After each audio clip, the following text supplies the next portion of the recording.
हमारी आंख में अगर कोई तिनका चला जाए, हमारी आंख में अगर कोई तिनका चला जाए तो व्यक्तियों के आंसू निकल जाते हैं। जब तक वो तिनका ना निकले तब तक बेचैनी रहती है। इसी प्रकार आत्मा में छुपे हुए अहंकार को नहीं निकालोगे तो आंख में जितनी पीड़ा होती है ऐसी मोक्ष जाने में पीड़ा उत्पन्न हो जाती है। कितना शानदार उदाहरण आचार्य भगवान हमें बता रहे हैं कि आंख में कचरा चढ़ा जाए, क्या चला जाए, आंख में हल्का सा भी कण चला जाए तो जब तक वो निकल नहीं जाता, जब तक हमारी बेचैनी रहती है। बार बार आंख पर हाथ जाता है, बार बार आंसू निकल आते हैं, बार बार ऐसा लगता है कुछ है कुछ है कुछ है। जब तक दवाइयां ना डालो, पानी के फुआए ना लगाओ, या जब तक उसे साफ ना कर लो तब तक मन में बेचैनी रहती है। इसी प्रकार महानुभाव आत्मा में छुपे हुए अहंकार को नहीं छोड़ोगे जब तक आपको भी मोक्ष जाने में बेचैनी बनी रहेगी। इसलिए आचार्यों ने कहा ये अहंकार की मृत्यु ही सत्य का परम दर्शन है। किसकी मृत्यु? अहंकार की मृत्यु ही महानुभाव सत्य का सबसे प्यारा दर्शन होता है। जो जितना घमंडी होगा, क्या कहा मैंने, जो जितना घमंडी होगा वही सबसे बड़ा पाखंडी होगा। जो जितना घमंडी होगा उतना ही पाखंडी होगा। लोग कहते हैं ना, हमें पूछा नहीं, क्या कहते हैं, और मेरे पास एक पूछ है और लगा दो तो आदमी क्या होगा। अगर तुम अच्छे भले बैठे हो और तुम्हारे पीछे जाकर कोई पूछ लगा दे तो क्या होगा, हैं? और फिर धीरे से उसमें आग लगा दे। क्या तुम्हें किसी ने पूछा नहीं? कोई व्यक्ति डिप्रेशन में चल रहा है या मानसिक तनाव से जूझ रहा है और तुम उसे छेड़ दो, वो पत्थर उठा के मारता कि नहीं मारता? पागल कहते हैं उसे। तो ऐसी किसी को व्यक्ति को पूछो नहीं और जाकर उसके पीछे में पूछ लगा दो, पूछ में आग लगा दो तो क्या होगा? वो भड़बड़ा के भागेगा, तेजी से भागेगा। श्रद्धा के महल में आग लग जाती है। किसकी? जिसको कोई पूछ लगा दे। इसलिए ना तो अपने पास मूंछ है ना अपनी कहीं पूछ है। क्या समझ में आया? ना अपनी मूंछ ना अपनी कोई पूछ। इसलिए हम मोक्ष के अधिकारी हैं। जिसकी मूंछ होती है और जिसकी पूछ होती है, इसीलिए भगवान ने कह दिया अपनी वाणी में, जिसकी मूंछ और पूछ होती है उसको मोक्ष में कोई स्थान नहीं मिलता। वहां तो बिना मूंछ और बिना पूछ वाले जाते हैं। इसलिए तो हर 3 महीने में अपन केस लॉन्च करके मूंछ उखाड़ कर फेंक, ना मूंछ रहेगी ना पूछ रहेगी और बिल्कुल सिस्टम से काम चलेगा। आप लोग कितना बढ़िया शिक्षक महामंडल विधान का पाठ करते हैं और उसमें एक महिला का बड़ा नाम आता है। किसका? वो अपने आप में क्या कह रही है मालूम है? उसके पिता ने कुष्ठ रोगी के साथ शादी कर दी और जब शादी हो गई तो उसका हल्का सा भी घमंड नहीं था कि मैं इतनी सुंदर हूं, मैं इतनी रूपवान हूं और राजा की पुत्री हूं और मुझे रोड चलते कुष्ठ रोगी से शादी कर दी। एक तनिक से भी उसके अंदर घमंड नाम की चीज नहीं थी। उन्होंने कहा ये कुष्ठ रोगी पति भी मेरा सौभाग्य है, ये कुष्ठ रोगी पति भी मेरा सौभाग्य है। और कितनी प्यारी लाइन उसने कहा, मैं ना सुंदरी, क्या कहा उसने, मैं ना सुंदरी, मैं हुई नहीं सुंदरी। क्योंकि सुंदर तो वो होता है जो अपने गुणों में बिल्कुल मजबूत होता है। अपने शब्दों में कह रही थी मैं ना सुंदरी। क्या कह रही थी वो? उसका नाम ही क्या प्यारा नाम था, मैं ना सुंदरी। और जब उसने शिक्षक महामंडल विधान का पाठ किया, सिद्धों की आराधना, डायरेक्ट उसने एप्लीकेशन लगाई, ना अरहंतों से, ना आचार्यों से, ना उपाध्याय से, ना साधु से, डायरेक्ट एप्लीकेशन लगाई, सिद्धों की आराधना करी। इतनी जबरदस्त और पावरफुल श्रद्धा से भगवान की भक्ति करी। जब जब गंधोदक छिड़कती गई तब तक एक नहीं 700 लोगों का कुष्ठ रोग दूर कर दी, तभी तो वो फेमस हो गई, मैं ना सुंदरी। क्या हो गई? इसीलिए महानुभाव तुम लोग क्या करते हो, सुंदरी तो छोड़ दिए और ना को भी छोड़ दिए, मैं में अकड़ कर रह गए। किसमें?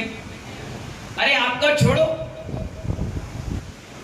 महारानी विक्टोरिया का नाम सुना होगा, ब्रिटेन की महारानी थी। कहां की? और उनके प्रिंस में लड़ाई हो गई।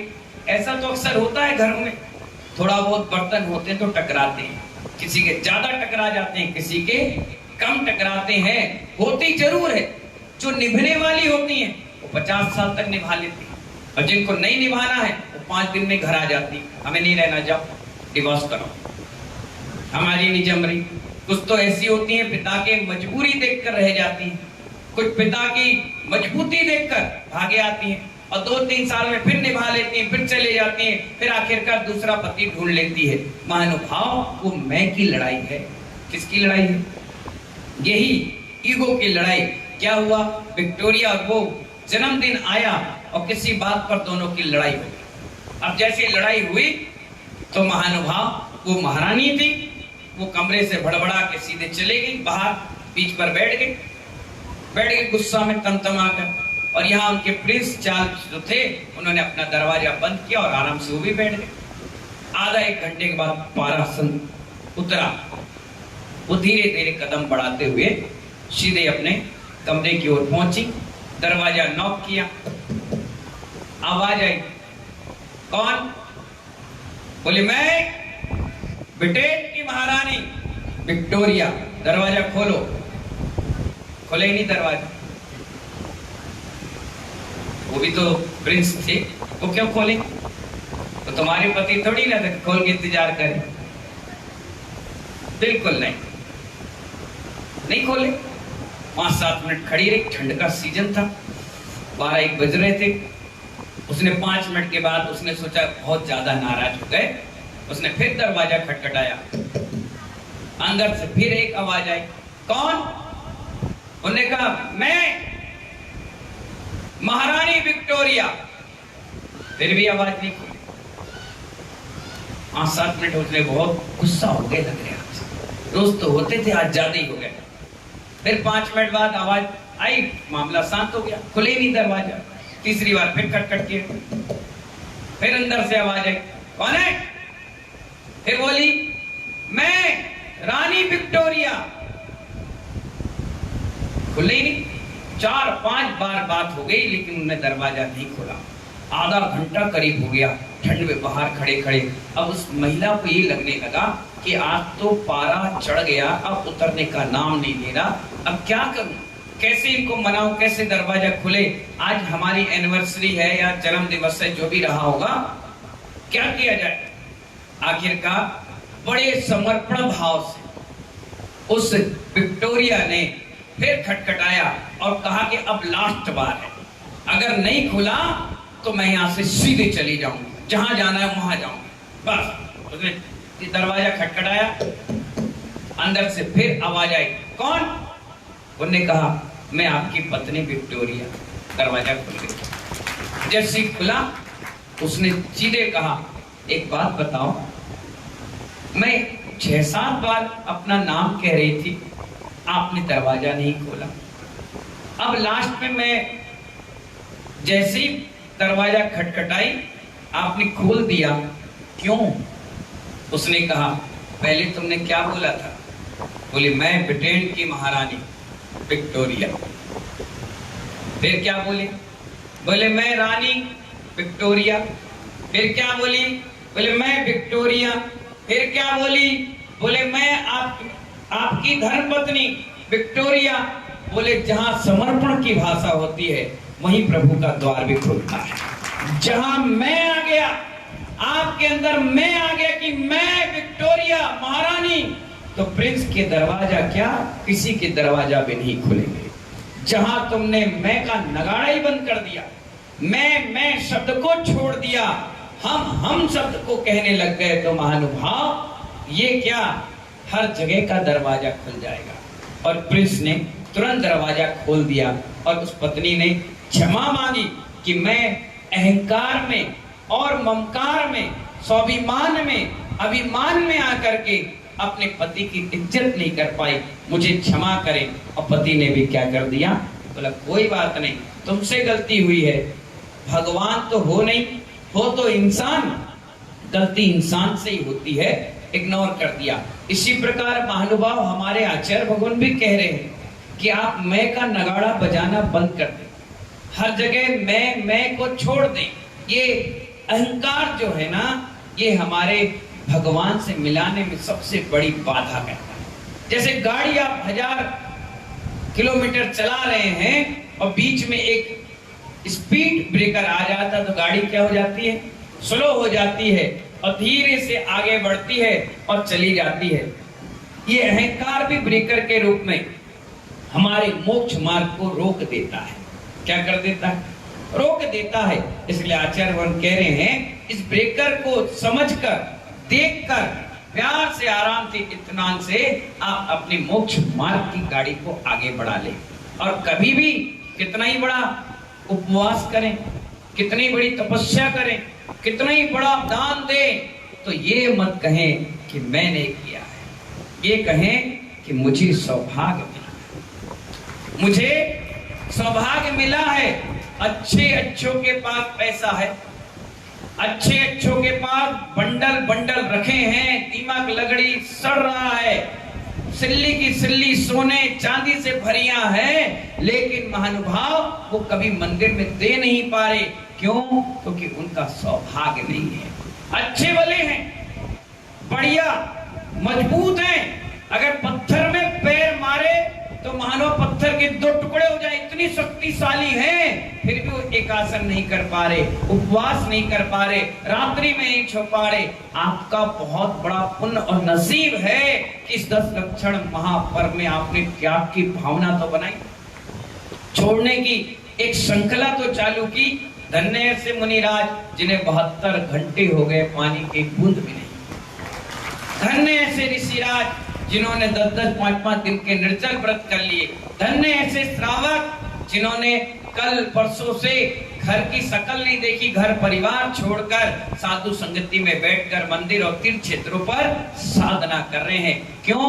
क्योंकि समर्पण की भाषा बोलने वाला अहंकार की भाषा नहीं बोलता, उसके अहंकार तोड़ा गया है, मोड़ा गया है और खत्म किया गया है। जब तक अहंकार रहेगा, मानुभाव एक बात बताइए, जिंदा आदमी डूबता है या मुर्दा है? जोर से बोलो। जिंदा व्यक्ति हमेशा डूबता है। क्यों? क्योंकि उसके अंदर अहंकार है, मैं है, और जिस दिन वो मुर्दा बन जाता है तो फूल की भांति पानी में तैरता है। इसलिए आचार्य कहते हैं जिंदा व्यक्ति के अंदर 1000 गुण नहीं है, एक अवगुण है, वो है सिर्फ मैं। जिस दिन वो छोड़ दे कि हाँ अब ये शरीर डेड बॉडी की हो गई, अब कोई मतलब नहीं है, वो भी महानुभाव उड़ने लगेगा। इसलिए तीर्थंकर का शरीर परम औदारिक शरीर होता है। 5000 धनुष ऊपर आकाश में विराजमान हो जाते हैं। क्यों? क्योंकि उनके अंदर मैं नहीं। आपने कभी तीर्थंकर भगवान के मुख से सुना मैंने इतना दान किया, मैंने इतना बड़ा मंदिर बनाया, मैंने इतनी बड़ी तपस्या की? अरे क्या गजब की साधना, क्या गजब का अलौकिक उनका तेज, सब कुछ होने के बाद भी महानुभाव तनिक से भी उनके अंदर अहंकार और ममकार आते ही नहीं। क्या बताएं, चक्रवर्ती जैसे उनके चरणों में डला रहता है, सौदर्म इंद्र जैसे उनके चरणों में डला रहता है। सोचिए, स्वर्ग का अधिपति उनके चरणों में और मध्यलोक का अधिपति भी उनके चरणों में, फिर भी इतना सा भी मान और घमंड नहीं होता है। इसलिए तो वो भगवान है और हम इंसान हैं। इसीलिए बस वही भगवान बनने की प्रक्रिया इस 10 लक्षण महापर्व में सीखने के लिए ये 10 दिन आए हैं। और आज का दिन अहंकार को त्याग करने का है। किसका? अहंकार को त्याग करने का। इस अहंकार को त्याग करिए, तभी जाकर के अनंत परमेष्टि वाले रास्ते में हम पहुंच पाएंगे। इन्हीं मंगल भावनाओं के साथ सभी को बहुत बहुत आशीर्वाद। जय बोलिए उत्तम माधव धर्म की